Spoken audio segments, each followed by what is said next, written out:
মাঝে মধ্যে একটু ভর্তা না হলে ভাত খেতে ভালোই লাগে না। মুখে কেমন মিষ্টি, মিষ্টি হয়ে যায়, রুচিই আসে না। হ্যালো এভরিওয়ান, আসসালামু আলাইকুম। কেমন আছেন সবাই? আলহামদুলিল্লাহ আমিও ভালো আছি। আজকে বরবটি আর আলু সিদ্ধ দিয়ে ভর্তা বানাবো শুকনা মরিচ আর শুটকি দিয়ে। দেখেন প্রথমে বরবটিগুলো বেটে নেব। আমরা বাঙালি, আমরা সবসময় শাক, সবজি, ভর্তা, মাছ, মাংস সব আইটেম দিয়ে ভাত খেতে পছন্দ করি। তাই মাঝে মধ্যে যদি একটু ভর্তা না হয় তাহলে মুখের রুচিই আসে না। সবসময় মাছ মাংস খেতেও ভালো লাগে না। তারপর সবকিছু বেটে নিলাম। আলু আর বরবটি বেটে নেওয়ার পরে শুকনো মরিচগুলো বেটে নেব এখন। শুটকিটা আমি আগেই বেটে নিয়েছিলাম একটু লবণ দিয়ে। এখন শুকনো মরিচ বেটে নিচ্ছি।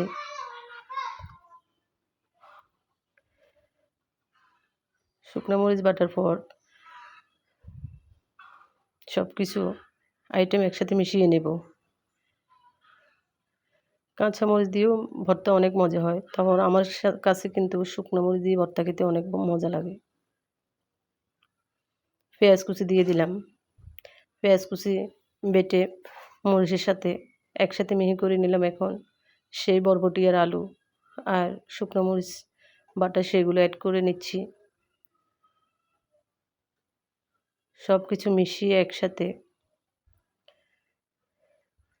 সুন্দরভাবে ভর্তা হয়ে গেল। আরেকবার মিহি করার জন্য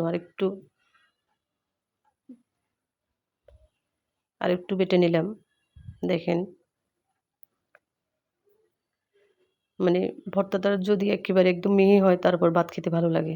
একটু আঠালো বা একটু গোটা, গোটা থাকলে আমার কাছে ভালো লাগে না। আমি তাই আরেকবার মিহি করে নিলাম। এই ভর্তা দিয়ে ভাত খেতে না কি যে মজা হবে।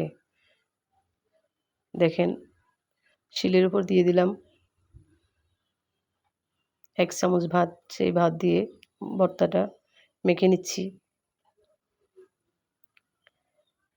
এখন শিলের উপর দিয়ে কে, কে খাবে সেই ভাত মাখা ভর্তা মাখা ভাত। দেখেন আমার কাছে কিন্তু খুব ভালোই লাগে।